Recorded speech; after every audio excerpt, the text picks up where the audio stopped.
In for Baccarat, and that goes in! Hugo Baccarat gives Flint City a 3-2. Buckley, oh, the ball falls to Buckley. One-on-one with Etheridge. What a save! Welcome into the first ever MSN All-State Media Day for girls soccer. Jonathan Turner alongside Dan Stickrett.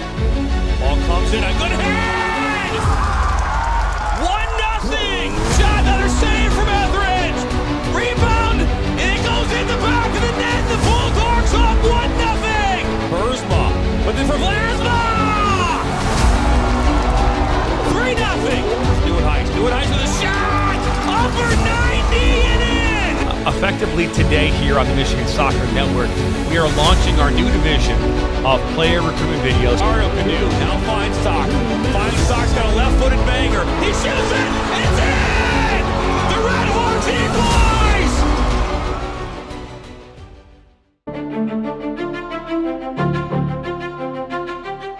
All right, I am now joined by Lily Jeakle, and Lily is a member of Detroit City SC on the USLW side, also a member of the Nationals, the Girls Academy, also top drawer, top 100 player in the United States of America.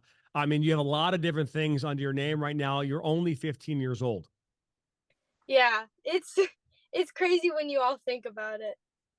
I mean, at 15 years old, I'm just looking back at my life, and this is some 27 years ago, so I apologize for dating myself here a little bit. But at 15 years old, my name was not nationally ranked. I don't know if they even had a national ranking system for players back then. And I was a freshman in high school playing on the JV team.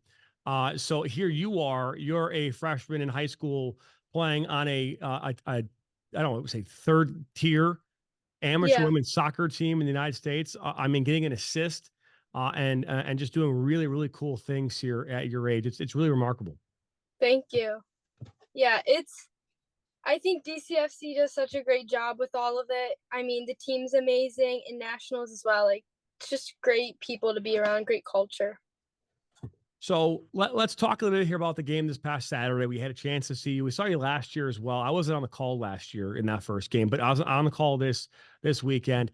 Watching you play at 15 years old against college age athletes, and to be fair, I mean, really making them look silly in a lot of cases. I mean, that's not something you see at this level. And what you were able to do on the ball, your speed of play. We talked about there's a moment in the second half where you just outworked the player.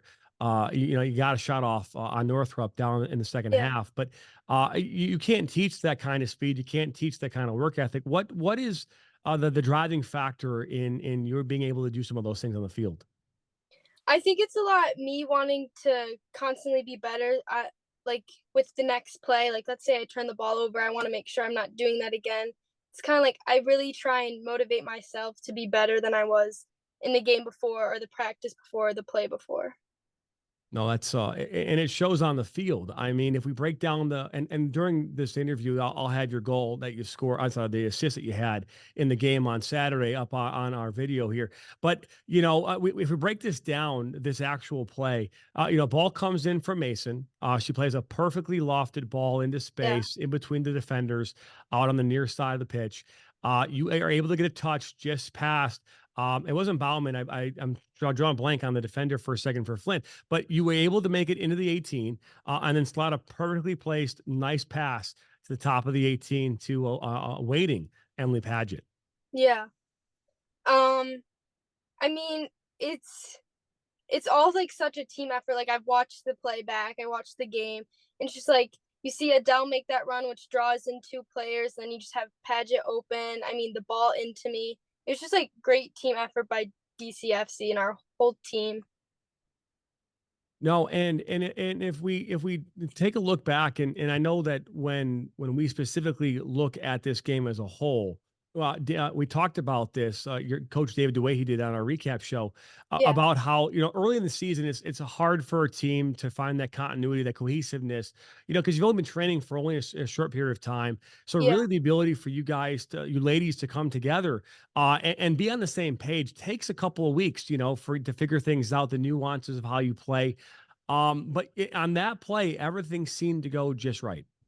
Yeah, definitely. I think it helps that a lot of these girls are very experienced. Majority of them, I think, almost everyone's in college or at least out of college. They have that experience. They play at a high level. Everyone on that team plays at a high level. So it's really easy to kind of all work together and play off each other. All the girls, I mean, they're nice and they're welcoming. And for me, who's younger, and Aubrey too, as well, who's younger, they're very like, they communicate with us, tell us where to go, what to do. It's super helpful. No, I can only imagine. And, when you think about the caliber of player, and this is something obviously that David and I also talked about, was, looking at your roster from top to bottom, the types of players that are on Detroit City FC this summer are just an unbelievable roster. I mean, you talk about Lily Yeah. Bosley, a two-time reigning, Miss Soccer here in Michigan, Yeah. who plays at the University of Michigan. We've got you. We've got a number of players on this roster that just make it an unbelievable a level of caliber of player on the team. And you mentioned how easy it is when there's a high-level player playing on your team with you. How it makes it easier to connect and to find players in the right positions at the right time. But oftentimes, even in those situations where you have players who are equally as good or talented as you, it's still hard to find that cohesiveness early in a season. So, but you guys were able to figure it out here on Saturday. Is that talent and talent alone, or is that just, that's Detroit City doing what they do best and putting players in the right places at the right time? I think it's a little bit of both. I think it's definitely Detroit City. Coach David, he runs great training sessions. Everyone's super positive towards each other. All the girls are positive. And I think it has a lot to do with we're all really good players, but it's just kind of the way DCFC plays on both boy and girl side, or men and women. So, Lily, you are obviously a phenomenal soccer player. You're only a freshman in high school. You got, still a number of years before you even think about, college and whatnot. I'm not going to ask you that question, but for those people out there who don't know the other side of Lily, which is the high school student, which is the 15-year-old, what is it that you like to do when you're not playing soccer? I mean, some of my best friends are obviously on my soccer team, so I love hanging out with my best friends, like going to the mall or going to Urban Air or like bowling, that such, just hanging out. I like eating. I feel like I am that 15-year-old that like at school, but my life is mainly that soccer part, which I'm so thankful for, and I wouldn't have it any other way. So my life and like a lot of my like core memories and most enjoyable memories are on the field with my teammates, like playing or at practice when something happens. No, and it's true. I mean, I think that if, again, looking back at my youth, I mean, I missed a lot of things because of soccer. I Yeah. missed proms. I missed homecomings. I missed things that my friends who were otherwise doing those fun things, going out to a barbecue on a Saturday afternoon or to the beach.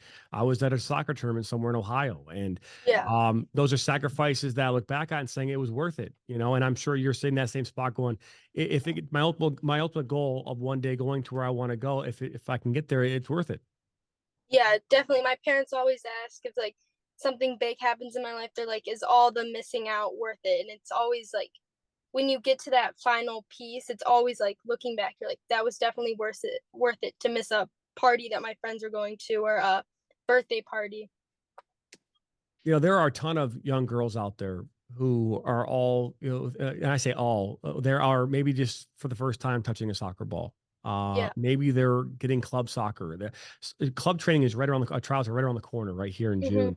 And there are a lot of girls, a lot of athletes thinking about what their future looks like when it comes to the club soccer circuit, right? What they're going to be doing. What is your message to them, at 15 years old, looking back at the 10-year-old version of Lily? What is your message to them, as you think about where you are right now in your walk with soccer?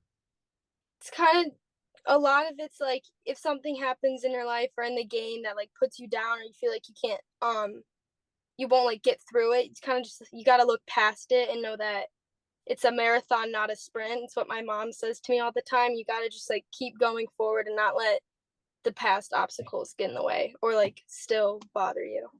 No, it's a great answer. And it's true because life is a marathon. It's not a sprint. Obviously there's moments where things will go pretty quick, and then there's moments things will slow down. So it's a great message from your parents. Now, You mentioned that you like eating.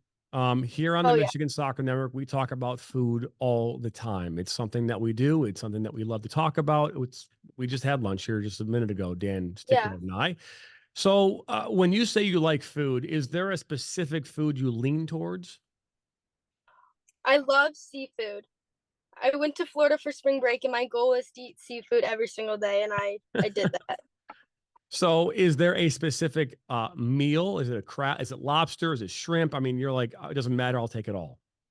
I mean, I really will take it all, but I love like a good seafood pasta with like Okay, lobster, crab, some scallops. sounds You can't go fantastic. wrong. Yeah. All right. So this last question, which again we still ask. Unfortunately, I can't eat candy anymore, but we always ask, "What's a favorite candy?" Right? What is that sugary treat that if you had it on the sideline for us in the press box? It's always like Sour Patch Kids. We just love having those in the press box. What is your go-to candy? I think it varies from how I'm feeling, like if I'm in a chocolate mood or in a sweet mood. So I'll give two answers for like chocolate. Everyone makes fun of me for this, but I love almond joys. They Those are always call good. me they always call me a grandma for that one, but I love almond joys. And then for like a sweet one, it'd probably have to be like the Sour Patch watermelons. Those are also a home run. Yeah. Sour Patch Kids and Almond Joys are fantastic. I really wish that a candy company would become a sponsor of ours, but either way, it would make things a lot better for us here in the Yeah. press box and in our studio. But Lily, hey, we thank you. It was a pleasure. We love what you're doing on the soccer field. It was an honor to call your name here on Saturday, and we are expecting, as you know, I'm sure you are aware of great things from you here in the future. Yeah. Thank you so much for having me.